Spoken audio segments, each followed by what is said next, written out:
ke topik wawancara kita yang pertama terkait dengan 2.442 pelanggan PDAM Tirta Kelimutu tidak aktif. Nah, ini apa yang menjadi solusi Direktur PDAM Tirta Kelimutu ND? Terkait dengan hal ini, pendengar di ujung telepon kami sudah terhubung bersama Bapak Justinus Sani, Direktur PDAM Tirta Kelimutu ND. Selamat pagi, Pak Justinus. Selamat pagi. Iya. Baik, selamat dan propisiat Bapak atas dilantiknya sebagai Direktur PDAM Tirta Kelimutu periode 2024-2029 ya Bapak ya. Terima kasih juga. Baik. Nah, Pak Justinus, saat pelantikan Bapak Bupati ND, Bapak Jafar Ahmad sempat menyentil soal terdapat sekitar 2.442 pelanggan yang tidak aktif. Ini bisa dijelaskan mengapa tidak aktif nih Pak Justinus? Baik, terima kasih pendengar RRI dan di mana saja berada. Perlu saya gambarkan yang dimaksud dengan pelanggan yang tidak aktif itu pelanggan yang memang benar-benar kategori yang dulunya menjadi pelanggan, tetapi pelayanan airnya sudah tidak berjalan dan tidak berfungsi sampai hari ini. Itu yang pertama. Yang kedua, yang dulunya pelanggan PDAM atau Perumda, tetapi mereka beralih ke air minum masyarakat seperti Pamsitmas dan air pedesaan. Yang ketiga, pelanggan yang telat membayar dengan jangka waktu tertentu dan perusahaan memutuskan hubungan antar pelanggan dan pemilik perusahaan, dan di situ kami kategorikan pelanggan tidak aktif. Jadi dari 2.400 contoh hari ini, dulu sekali ada pelanggan Perumda atau pelanggan PDAM yang ada di wilayah Nuabosi. Itu dulu menurut cerita karyawan dan dirut sebelumnya, bahwa itu dulu pernah dilayani Perumda Tirta Kelimutu atau PDAM. Nah, sekarang sudah menjadi pelanggan. Nah, karena sekarang sudah tidak menjadi pelanggan, ya itu kami kategorikan pelanggan yang tidak aktif. Nah, kita tidak mungkin mengaktifkan karena memang sudah dari dulu hanya jadi pelanggan, terlayani 2-3 bulan, ternyata mandek pelayanannya. Jadi itu jadi pelanggan yang tidak aktif. Kategori pertama tadi. Kategori kedua, jumlah yang di Nobos juga sangat signifikan, sekitar 100 lebih pelanggan. Terus wilayah Kecamatan Datsoko, dulunya pelanggan yang terdaftar di Perumda, dan mulai dengan proyek Pamsitmas, mereka keluar dari pelanggan PDAM, atau mereka lebih memilih air pedesaan itu. Itu yang ada di Kecamatan Datsoko, ada juga di Kecamatan Bolawaru, ada juga di Kecamatan Liut Timur. Baik ya Pak Justinus. Itu kategori pelanggan yang tidak aktif. Nah, solusinya, pelanggan yang tidak aktif yang kategori pertama dan kategori kedua itu seharusnya segera service total dari sistem perekaman perusahaan perundang. Hanya ini sekarang kami lagi mau mengajukan untuk bukan penghapusan, tapi mengeluarkan pelanggan yang sudah dari kategori tadi ke pemilik perusahaan, yaitu ke KPM, ke Pak Bupati. Baik, yang tidak aktif tentunya tidak bisa lagi ya, tidak bisa diaktifkan kembali seperti itu ya. Dan Kategori tadi, ya, kategori pertama dua dan kategori kategori kedua. kedua tadi ya. Oke, baik. Kalau kategori ketiga itu fluktuasi, Mhm. yang artinya pelanggan yang tunggakan dia sudah masuk sampai di 1 tahun, 2 tahun, 3 tahun kami putus. Oke, Berarti kita keluar menjadi pelanggan tidak aktif. ya. Tetapi dalam perjalanan mereka datang melunasi lagi tunggakan, kita aktif kembali. Oke, baik. Jadi, Jadi itu penjelasannya, Tapi dalam laporan tahunan, laporan bulanan kami, laporan bulanan ini harus dan ini fluktuasi. Hari ini kalau 2.400 sekian, mungkin saja besok ada 20 atau 30 yang mau sambung kembali dengan kategori ketiga tadi. Berarti dia bertambah atau yang artinya berkurang pelanggan yang tidak aktif. oke. Baik, Pak Yustenis, ini jadi sangat jelas ya, seperti itu ya, dengan beberapa kategori yang sudah dijelaskan. Nah, untuk tahun 2024 ini sendiri, Pak Justinus, sekitar 1.000 sambungan rumah tangga yang akan direalisasikan. Apakah debit air kita ini mampu untuk bisa mengalir dengan dipasangnya 1.000 sambungan rumah tangga baru, dan bagaimana dengan kondisi debit air yang ada sekarang nih, Pak Justinus? Itu target yang diberikan oleh pemilik modal, dan saya sebagai direktur yang saya sanggup untuk mencapai target yang diberikan 1.000 sambungan rumah ini. Kesanggupan saya tidak semata-mata karena mau dipuji atau mau menunjukkan bahwa saya siap, tidak. Pernyataan kesanggupan ini sudah didukung, di backup dengan berbagai data, baik data administratif maupun data teknis. Pertanyaan tadi, apakah debit dan lain-lain sanggup? Baik. Untuk diketahui bahwa dalam kota saja kapasitas atau kapasitas ketersediaan air kita untuk diproduksi, air yang tersisa untuk mampu difungsikan kembali untuk dimanfaatkan ke pelanggan itu masih sangat besar. Contoh, produksi kami di kilometer 8 itu volumenya itu 100 liter per detik. Tetapi hari ini baru digunakan 40 liter per detik. Berarti air yang tersedia yang masih bisa kita manfaatkan untuk didistribusikan dan diproduksi dan distribusikan itu masih ada 60 liter per detik. Berarti kalau bahasa kami bilang ada kapasitas air yang tersedia masih sangat banyak. Terus produksi kami yang ada di Wolowona itu 100 liter per detik baru dimanfaatkan 70 liter per detik. Masih ada 30 liter per detik. Produksi air Nangaba juga demikian. Ada 100 liter per detik yang dipakai baru 30 liter per detik. Jadi secara teknisnya bahwa ketersediaan air baku kita masih sangat cukup ya? untuk memenuhi pelayan atau dengan pemasangan atau dengan sambungan rumah baru. Itu belum termasuk sumber-sumber sumber mata air. Ini baru dari air permukaan. Permasalahan yang kami hadapi hari ini bukan ketersediaan air atau kapasitas airnya. Masalah yang kami hadapi hari ini adalah topografi kota Ende. Topografi kota Ende yang kami perlu selektif, yang artinya bahwa rancang bangun jaringan dari 30 tahun, 40 tahun kemarin, bahkan ada yang 50 tahun, itu belum mempertimbangkan ada pergeseran pemukiman.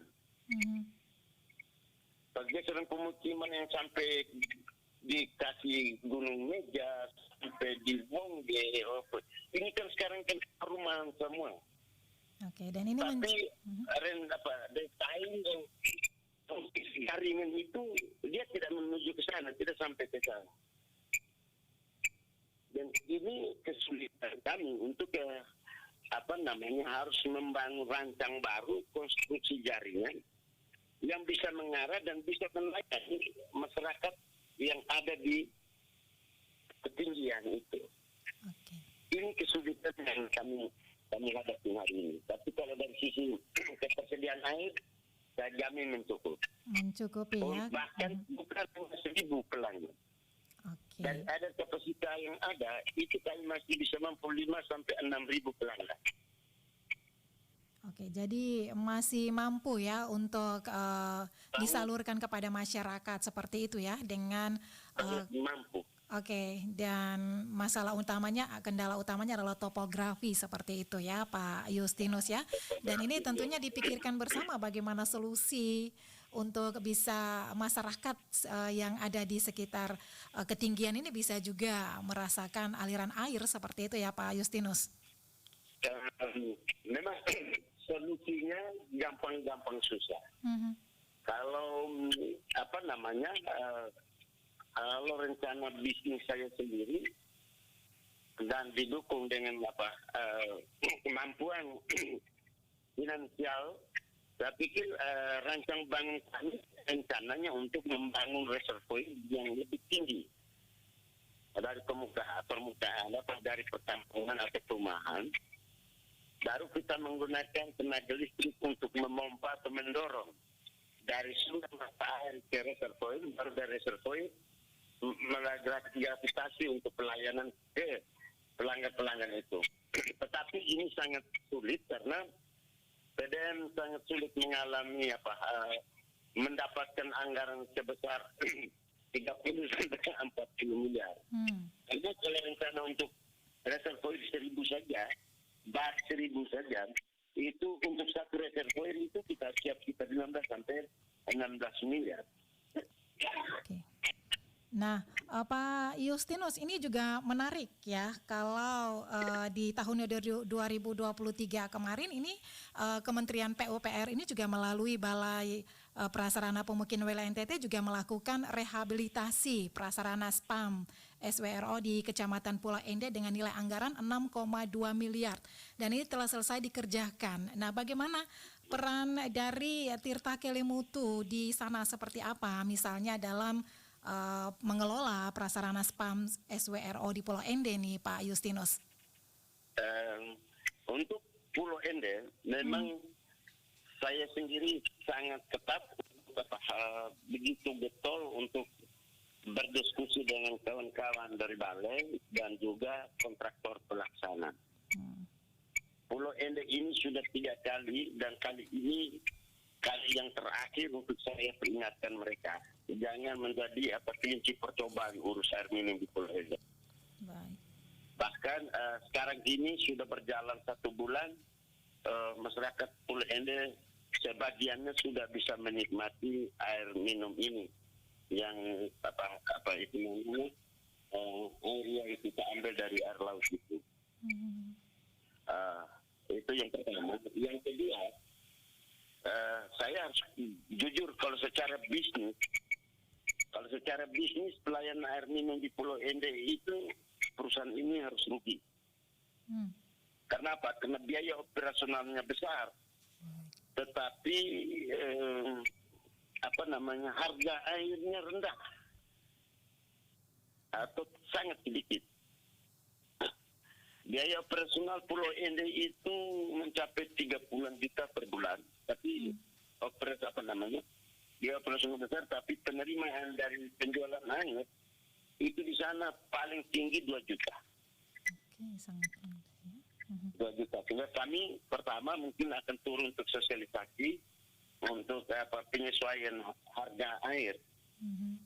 Sehingga minimal rugi tetapi jangan sebesar itu. Dan saya yakin kami bisa bersama mitra kami sebagai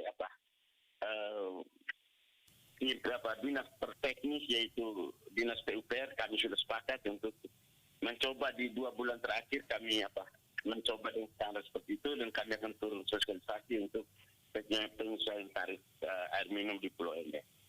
Dan saya sendiri memberikan keyakinan bahwa proses hari ini di sana sudah sangat maksimal, tinggal kami kelolanya. Setelah Pemda menyerahkan ke PDN, PDN siap untuk mengelolanya, tetapi dalam catatan itu, karena pertimbangan ini adalah hak dasar masyarakat, ya PDN siap untuk rugi, tetapi kalau rugi terlalu besar juga itu kan repot juga, mengganggu sekali aktivitas manajemen kami.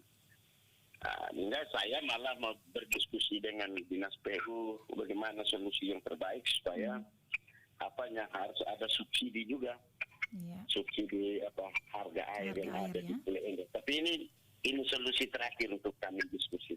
Tapi saya mau katakan bahwa seluruh fasilitas yang ada sudah diserahkan ke daerah, dan daerah mau menyerahkan ke kami. Untuk dikelola. Kami siap untuk dikelola.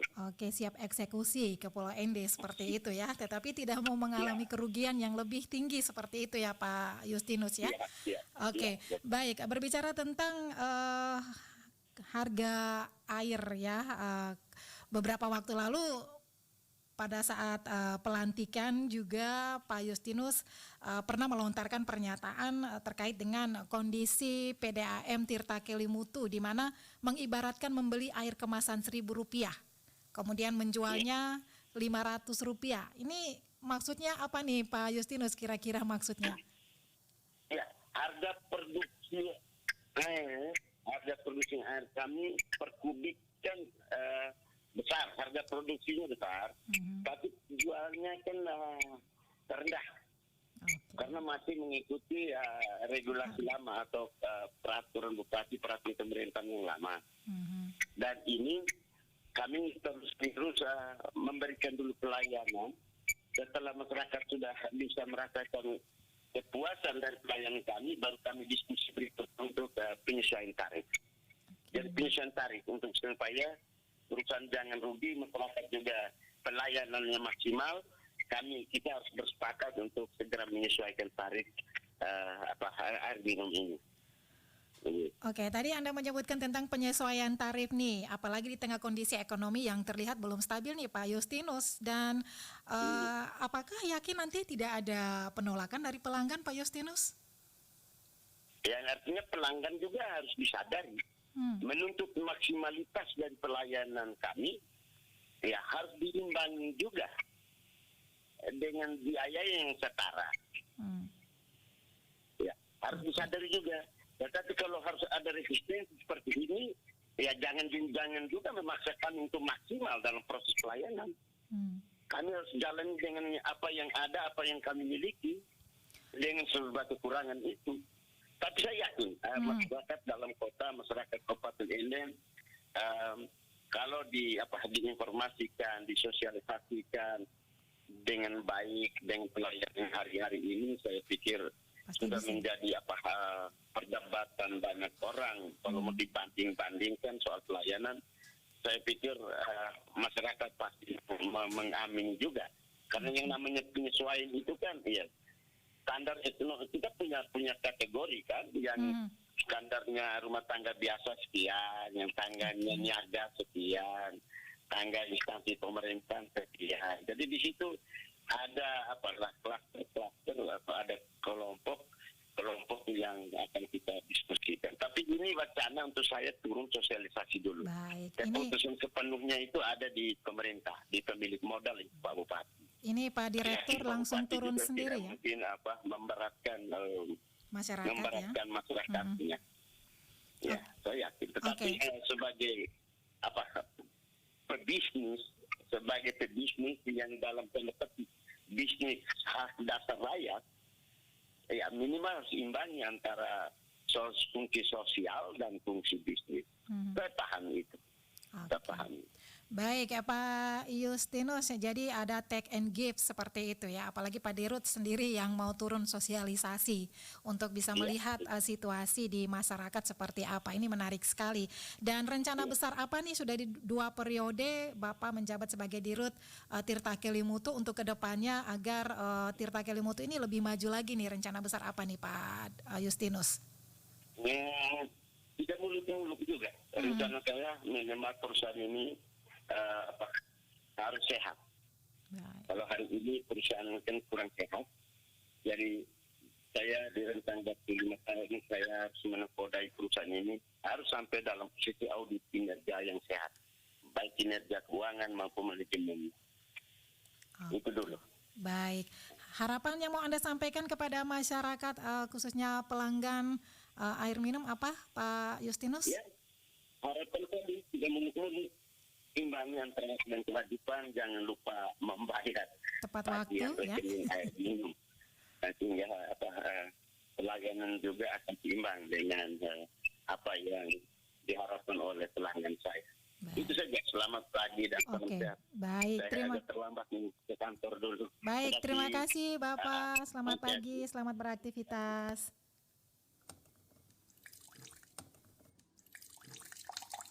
Di setiap air minum kemasan yang kita konsumsi